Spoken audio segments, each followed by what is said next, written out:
বন্ধুরা, রেস্টুরেন্টের মতন চিংড়ি মাছের মালাইকারি যদি বাড়িতে বানাতে চান অবশ্যই এরকম করে বানিয়ে খেয়ে দেখবেন, কতটা সুন্দর লাগে। আর রেস্টুরেন্টে যেতে হবে না কিনে খেতে, বাড়িতে বসে রেস্টুরেন্টের খাবার বানিয়ে খেতে পারবেন।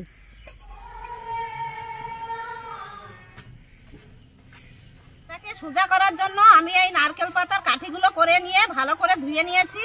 এখন আমি এর ভিতরে ঢুকিয়ে দেব যাতে মাছটা সোজা হয়ে থাকে, দেখতেও ভালো লাগে।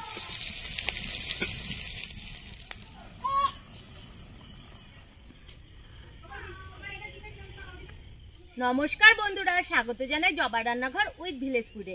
রেস্টুরেন্টের স্টাইলের গলদা চিংড়ির মালাইকারি বানাবো। ভিডিওটি সম্পূর্ণ দেখবেন, ভালো লাগলে লাইক কমেন্ট শেয়ার করে দেবেন এবং সাবস্ক্রাইব করতে ভুলবেন না কিন্তু।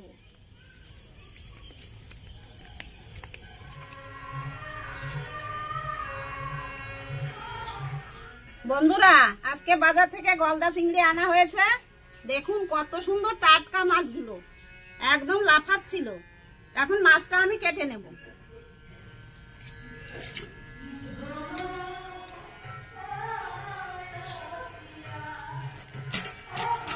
মাথাটা কেটে নিচ্ছি, ঠ্যাংগুলোই ফেলে দিচ্ছি। এই যে লেজাটাও কেটে নিলাম। এবার মাথার দিকটা কেটে নিতে হবে, এর ভিতরে নোংরা আছে।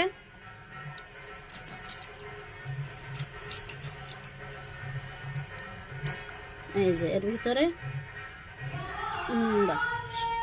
এই যে দেখুন হয়ে গেছে কাটা। নারকেলটা কুড়িয়ে নেব।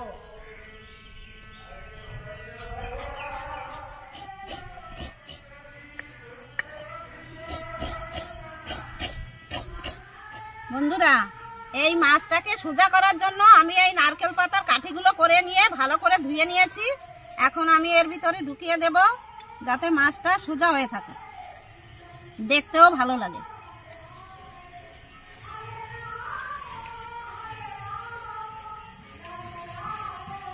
এই যে আমি পেঁয়াজটা গ্রেট করে নেব। আমি মশলাগুলো বেটে নেব। বন্ধুরা, 500 গ্রাম চিংড়ি মাছের জন্য আমি 7টা কাজু বাদাম নিয়ে নিয়েছি, আর এখানে 1 চামচ সরষে আছে দিয়ে দেব। এবার বেটে নেব।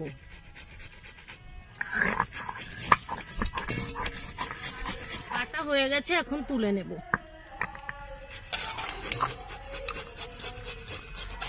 বন্ধুরা, নারকেলটাকে গরম জল দিয়ে মিক্সি করে নিয়ে আসা হয়েছে, এখন আমি ছেঁকে নেব।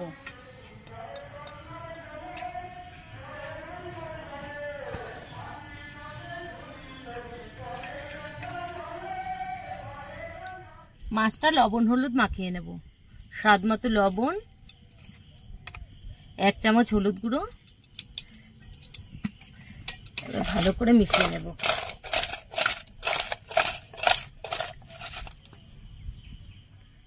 কড়াই বসিয়ে দিয়েছি, কড়াই গরমও হয়ে গেছে, এখন তেল দিয়ে দেব।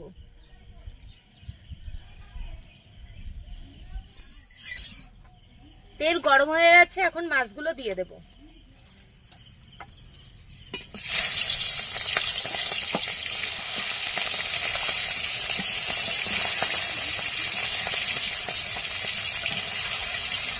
চিংড়ি মাছগুলো কিন্তু 2 সেকেন্ড পরেই উল্টে দেবেন, তাহলে কালারটা কিন্তু খুব সুন্দর আসবে। 2 সেকেন্ড হয়ে গেছে বন্ধুরা, উল্টেও দিয়েছি। এবার নামিয়ে দেব। খুব বেশি ভাজা যাবে না, এবার নামিয়ে দিচ্ছি।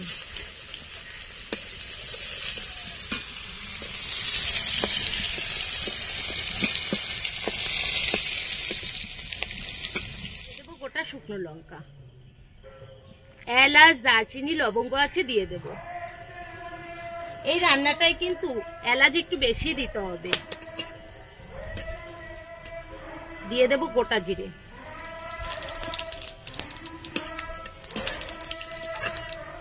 এবার দিয়ে দেব পেঁয়াজ বাটা।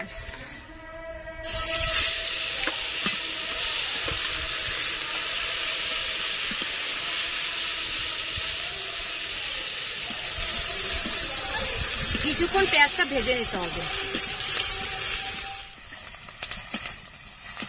টক দই আছে, আমি 2 চামচ টক দই নিয়ে নেব।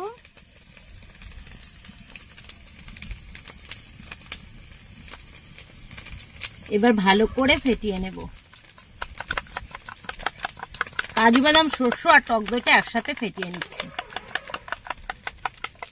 আদা বাটা, রসুন বাটা, আদা ও রসুন দিয়ে কিছুক্ষণ নেড়ে নেব।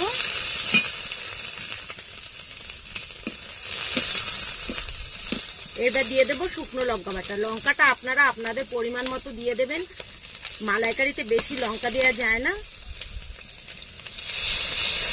মশলা ধোয়া জলটা দিয়ে দেবো।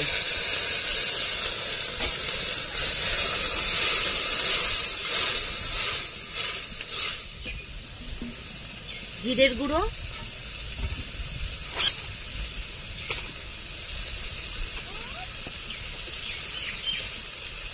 স্বাদ মতো লবণ। এবার ভালো করে কষে নেব। এবার দিয়ে দেবো হলুদ গুঁড়ো 1 চামচ। এবার আবারও কিছুক্ষণ কষে নেব। মশলা থেকে তেল ছাড়া পর্যন্ত কষতে হবে। মশলা থেকে তেল ছেড়ে দিয়েছে, এবার দিয়ে দেবো নারকেলের দুধ।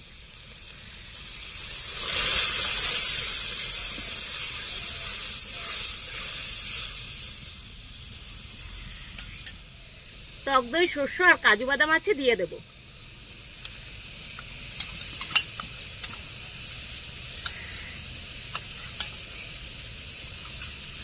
এবার আবারও কিছুক্ষণ কষে নেব। বন্ধুরা, নারকেলের দুধ দিয়ে কিছুক্ষণ রান্না করে নেবেন, তারপরে যে নারকেলের তেলটা ছাড়বে তবেই কিন্তু খেতে দুর্দান্ত স্বাদের হবে মালাইকারি। এবার জল দিয়ে দেব।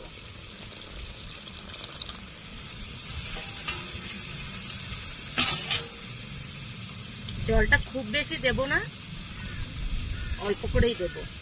এবার ভেজে রাখা মাছগুলো দিয়ে দেব।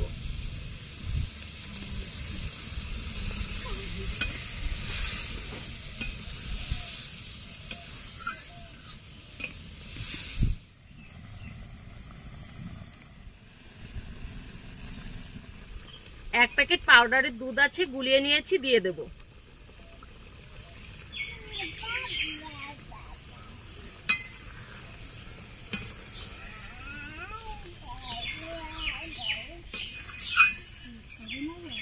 গরম মশলার গুঁড়ো দিয়ে দেব। উপর দিয়ে দেব ঘি।